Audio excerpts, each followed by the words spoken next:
The street is quiet, bathed in the soft glow of streetlights. A slight breeze moves through the trees, and in the distance, a house stands in silence. But inside, a story was unfolding, one that would send shockwaves far beyond these walls. A young girl's face appears on the screen. Her name was Amina. She was full of life, her smile warm and inviting. In one photo, she's laughing with friends. In another, she's walking down the school hallway, books pressed to her chest, her eyes focused ahead, carrying the dreams she was determined to chase. She was just like any other teenager, balancing school, friendships, and the excitement of first love. But Amina's world was different. Her family held strong traditions, and expectations were high, especially during Ramadan. The holy month brought deep reflection, fasting, and prayers. But for Amina, it also brought a weight she struggled to carry. In her home, there were rules, strict rules. The boundaries between faith, culture, and control blurred in ways she never fully understood. There were unspoken expectations, ones she had never agreed to, but was still expected to follow. And then, there was the secret she kept close to her heart, the relationship that changed everything. She had fallen for someone outside her faith. It wasn't meant to be a rebellion. It wasn't meant to hurt anyone. It was simply love, a feeling she never thought could lead to something far worse. How did love lead to loss? What happened behind those closed doors? A life filled with potential, silenced in an instant. This is the story of Amina. Before we begin, make sure to like, subscribe, and turn on notifications. This story deserves to be heard. Now, let's uncover the truth. Amina was more than a name in the headlines, more than the whispers that would later follow her story. Before everything unraveled, she was just a girl, full of dreams, full of life, trying to find her place in a world that already had plans for her. She was the kind of person who left an impression. Teachers remembered her as bright, always eager to learn, always pushing herself to do better. Friends described her as kind, the one who would listen when no one else did. She laughed easily, but carried a quiet weight behind her smile, one that few people truly noticed. She loved writing. In notebooks hidden under her bed, she wrote about a future far away from home, college, freedom, choices that were hers alone to make. She wanted to study medicine, to help people, to make something of herself. But there was always a voice in the back of her mind reminding her of reality. Amina's home was a place of tradition, a world built on rules that weren't meant to be questioned. She was raised to be respectful, obedient, and above all devoted to her faith.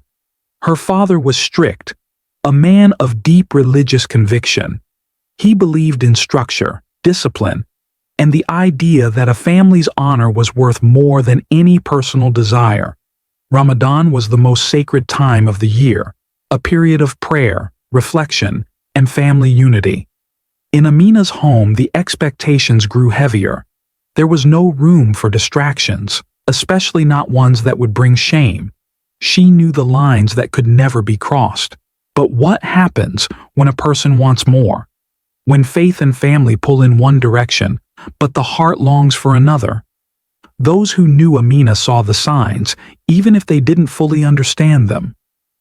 She always talked about leaving for college, a teacher would later recall. She had big dreams. She was kind, full of life, a friend would say. But there was something she never spoke about openly. Amina had a secret, and in a world where obedience was expected, secrets could be dangerous. Amina met Daniel in a way that seemed ordinary, yet everything about their connection was anything but simple. It started with small moments, passing by each other in the hallways, a glance held for a second too long, a quiet conversation after school. In a world where choices were made for her, this felt like something that belonged to her alone. But love was never meant to be easy for Amina. not in a household where even the idea of dating was forbidden. Every message had to be sent in secret, every meeting planned carefully. Her phone was guarded like a lifeline. Messages were deleted as quickly as they were sent, just in case someone decided to check. Every time her father walked into the room, her heart raced. One wrong move, one misplaced word, and everything could fall apart. Daniel understood the risks. He knew their relationship wasn't like the others at school. There would be no prom night, no pictures together on social media, no simple moments of holding hands in the open. Their world existed in quiet corners, whispered conversations, and the hope that somehow this wouldn't end in disaster. She confided in a few close friends, those she trusted enough to understand. They saw the way she lit up when she talked about him, the way her voice changed, softer, more hopeful. They warned her to be careful, but they also saw how much this meant to her. She was always so careful, so aware of the risks. But for the first time, she was allowing herself to dream. She had never felt freer, but freedom was a fragile thing, and secrets never stay hidden forever. Something changed. The tension in the house felt heavier. The way her father looked at her felt different. The questions started coming. Where had she been? Who had she been talking to? Amina brushed them off, but deep down she felt it. The truth was beginning to surface, and when it did, there would be no turning back. The truth was never meant to come out, but secrets have a way of slipping through the cracks. Amina Rahman's father, Farid Rahman, was a man of discipline.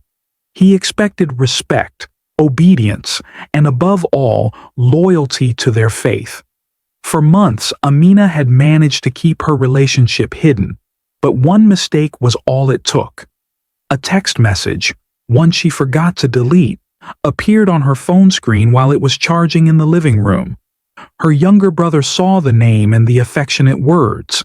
Confused, he took the phone to their father. What happened next changed everything. The house, once quiet, erupted in rage. Farid's voice thundered through the walls, demanding answers. Amina's mother stood frozen, her face pale. Her brother quickly disappeared into his room, realizing too late the chaos he had set in motion. Amina knew what was coming before she even walked into the room. She had seen her father angry before, but never like this. His hands trembled as he gripped the phone, reading through her private messages. She tried to explain, but there was no room for discussion. To him, she had disgraced the family.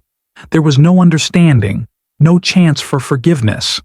He wasn't just furious, he was disgusted. The punishment was immediate. Her phone was taken. She was forbidden from leaving the house. No school, no internet, no friends. She was locked inside, watched at all times. Even her mother, who had always been her silent protector, refused to meet her eyes. The days blurred together. The air in the house was suffocating. Amina barely ate. She barely slept.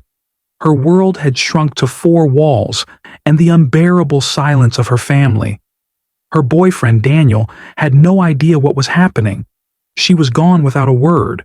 No replies, no calls. He tried to reach her friends, but they didn't know anything either. Amina was alone, and she was terrified. She knew her father's anger wasn't fading. It was growing. Each passing day, it tightened around her like a noose. Then, one night, she overheard something that made her blood turn cold. Her father, speaking in hushed tones on the phone, said words she never thought she would hear. This wasn't just punishment anymore. This was something far worse. Amina Rahman had no way out. For days, she had been trapped inside her home, forced to endure the growing tension in the air. Her father's anger had shifted. It was no longer loud, no longer filled with shouts and accusations. It had turned quiet, controlled. That silence was far more terrifying than his rage.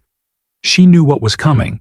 Every hour in that house felt like a countdown to something inevitable. There was no freedom, no forgiveness, only fear. She had made a decision. She would leave before sunrise. Daniel was waiting, ready to take her somewhere safe. A friend had promised to help, to open their door when she had nowhere else to go. She packed a small bag, only essentials. Her heart pounded as she checked the time. She eased the bedroom door open.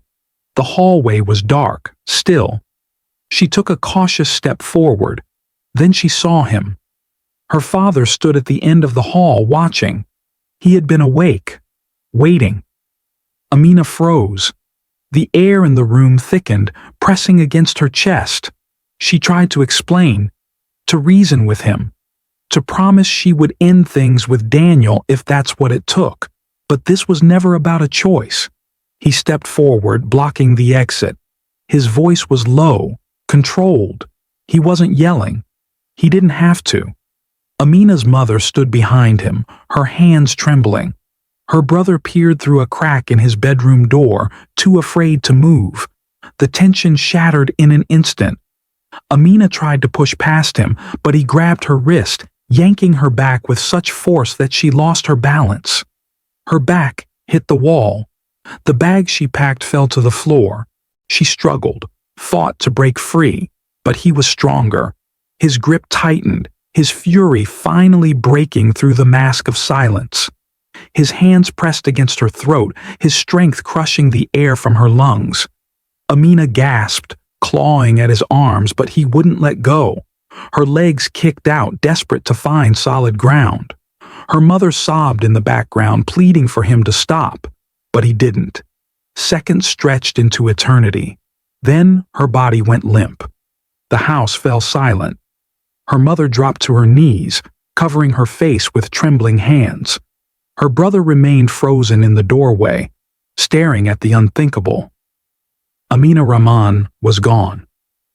The next morning, the neighborhood was still, unaware of what had happened behind those walls.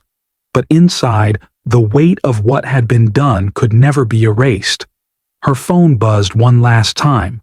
A message from Daniel. "Are you okay? I'm waiting." A message she would never read. She never had a second chance. Morning light seeped through the curtains, casting long shadows on the walls. The house remained eerily quiet. Hours had passed, but no one had called for help. Amina's mother sat motionless on the floor, eyes red and distant. Her younger brother was curled in the corner of his room, too afraid to move. And her father, he simply sat at the dining table, staring blankly at nothing, his hands resting on his knees.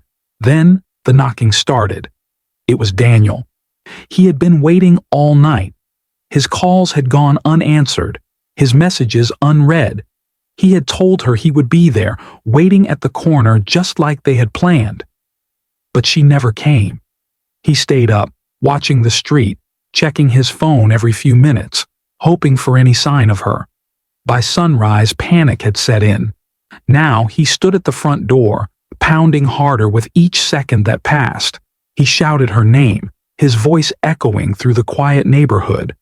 Amina's mother flinched but didn't move. Inside, the walls of secrecy were beginning to crack. The father's jaw tightened, his hands clenching into fists. He had expected silence from the world, for the matter to stay contained within the family. But now, there was noise.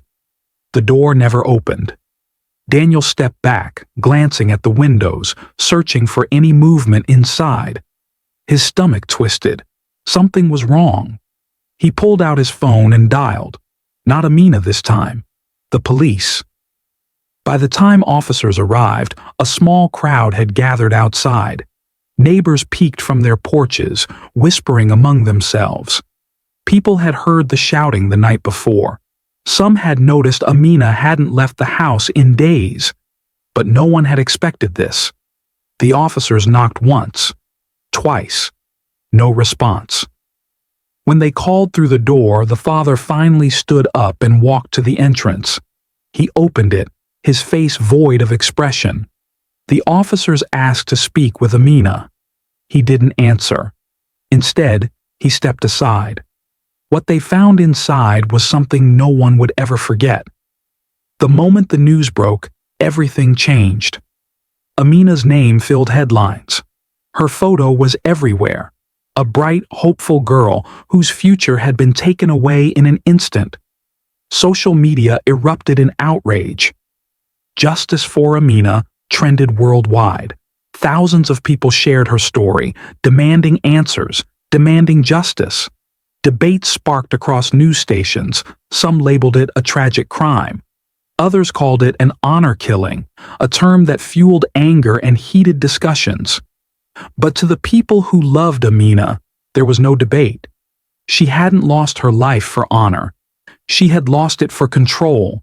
Vigils were held in her name. Friends, classmates, and strangers gathered, candles flickering in the night. Posters lined the streets with her face and messages of remembrance. Teachers spoke about the dreams she had shared with them. Friends wept, recalling the fear she had never fully voiced.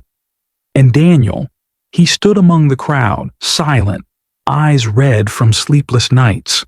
He had waited for her, but she never had the chance to run. The case gripped the nation. Reporters dissected every detail. Activists spoke out, calling for change, for protections, for awareness. But for Amina, the fight had come too late. The arrest was swift. Officers led Amina's father out of the house in handcuffs, his expression blank, his steps slow and deliberate. Flashing lights from police cars reflected off the windows. Neighbors stood in silence, watching as he was placed in the back seat of a patrol car. He didn't fight. He didn't resist. He simply went with them, as if he had already accepted his fate. At the station, he sat in the interrogation room, arms crossed, eyes fixed on the table. When detectives asked him what had happened, he gave short, measured responses. No remorse, no regret. He spoke as if his actions were justified, as if Amina had left him no choice. When they asked why, he said one thing: "She betrayed us." The words were cold, final, as if it was that simple, but the world didn't see it that way. The district attorney wasted no time. Charges were filed almost immediately. First-degree murder, premeditation. The prosecution was determined to make an example out of him, to show that this would not be tolerated.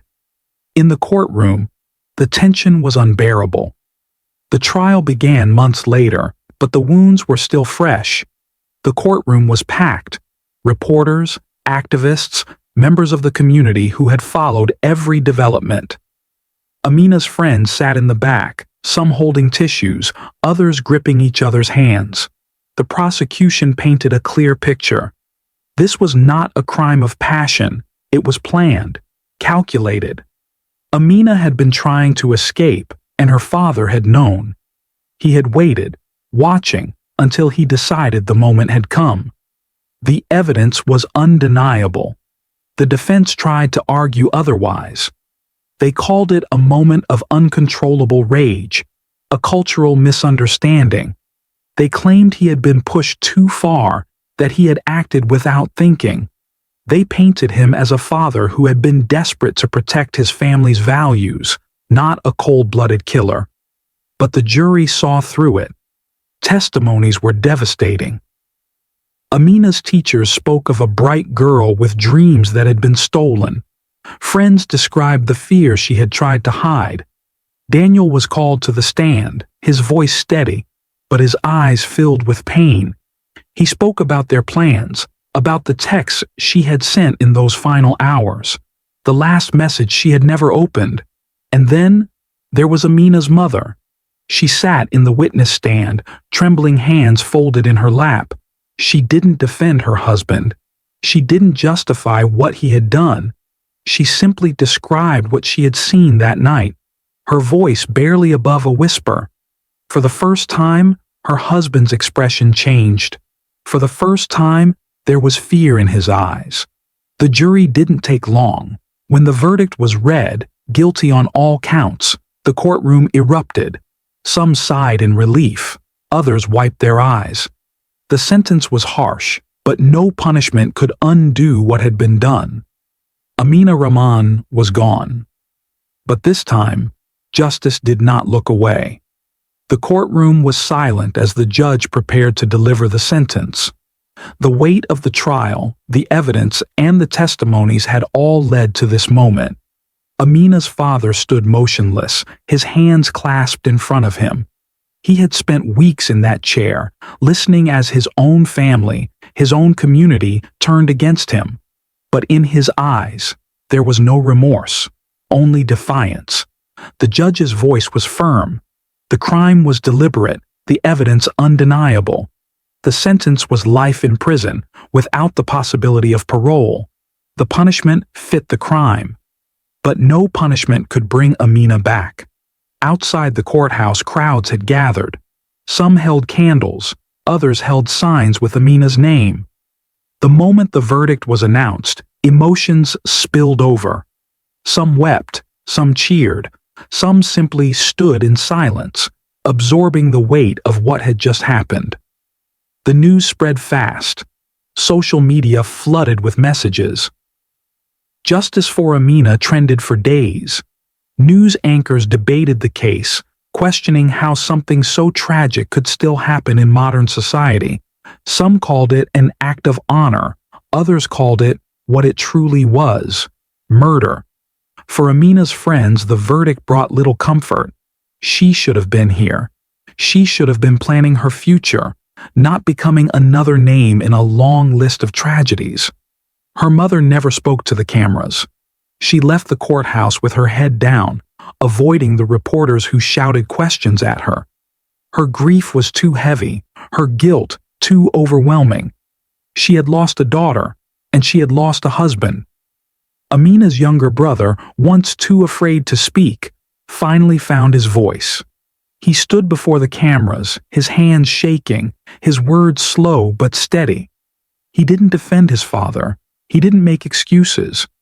He only said one thing: "We lost her, but her story will live on." Amina Rahman was not the first, and she would not be the last.